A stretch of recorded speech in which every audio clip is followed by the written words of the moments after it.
with the situation out here.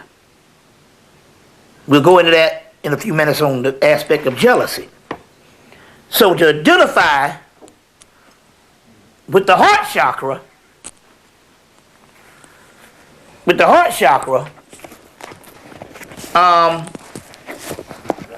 I annihilated myself by going to the next level without paying attention to the situation that I found myself in and focusing on my own heart chakra. Now, once it entered into the head, which is this last part, has a lot to do with where I find myself now. But let me go back. We'll deal with that. Where I find myself now. And that is that the energy now has come back, hit me in the head again, the Cupid's arrow. But now, because I am experienced in this and have gone through the initiations, I don't have to go back. As a result, I can take this energy and direct this particular energy in what it's supposed to be, because there's no idiosyncrasies. There's no identifying with Bobby Hemmitt. Bobby Hemmitt has been annihilated the last go around. So now it's in the head, and Bobby Hemmitt is annihilated, and now I can deal with the pure love. The aspect about this now is that this particular form of love does not dissipate. It's the pot at the end of the rainbow. It's the pot of gold at the end of the rainbow. It is the Holy Grail. Now, what is the difference? What is the difference? It does not dissipate because the simple fact is, I am identifying with a cosmic aspect of my own half, my own self. Everybody down here has a double, a twin soul that you incarnated with. You see, that you incarnated with. Right. And everybody down here has one. The one that I am with now is the twin soul.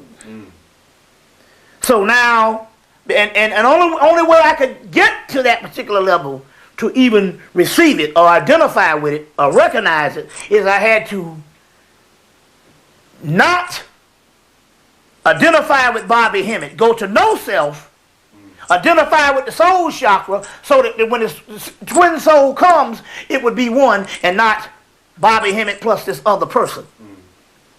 So I had to neutralize that lower self. Now take for instance, to give you an example. I'll use that in the example in a few minutes, some other things we're going to deal with. So give me another question. Okay.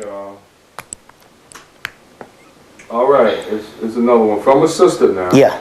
It says, why do some people who fall out of love, who don't love the person anymore, still find themselves attached to the person, even though they know the other person is toxic to them? Like, exactly. Going to bed with them again, rekindling all those exactly. Things. Why does that happen? Well, first of all, they must understand that the person that they are with, when they first initially met that person only acts as a catalyst for you to get to know your own soul. The love is within yourself. Wow. So now, everything down here has certain catalysts, certain images, certain archetypes that will open you up or awaken you for a short period of time so that you can get to know your soul, yourself. That's called enlightenment. Now, if the person does not learn that what has happened to them is their own soul and the love is coming from within, then they will still identify with the person who was only a catalyst from the beginning, but they still think that that person's character of that person, whether his idiosyncrasies or that particular person has something to do with the love that's inside of them, and they are wrong. So when they come back, it's the love that's inside of them has nothing to do with the person once the person is the initial catalyst. So as a result, what happens is they might meet that person a year or two down the road, a couple of years, and everything down there has symbols and images that will make you remember certain aspects of your life. If that person sees this person down here, or sees that particular person a couple of years later, what will happen is that image might catapult them back into a certain feeling or a certain memory that they had. And if that person doesn't understand that that memory is only reminding you of your own heart chakra and the love from within, if they don't understand that, they will think that they're back in love with that person. And although that's wrong, because that person is toxic and is a detriment to them, and that person has nothing to do with what they are feeling, but because they don't have the knowledge of it, they keep thinking that that person is the actual feeling that they are feeling. Now, take for instance, there's a movie called Adaptation, with Nicolas Cage and Meryl Streep. Now, in that particular movie, Nicolas Cage is talking to his brother, and he said, "You remember you was in high school, you was in love with this girl?" He said, "Oh yeah, I was really in love with this girl." And he said, "Well, I walked up on this girl, and this girl was talking junk about you, and teasing you behind your back." And the guy said, "I knew it." He said, "Well, why you didn't say anything?" He said, "That was her problem, not mine. I was the one in love."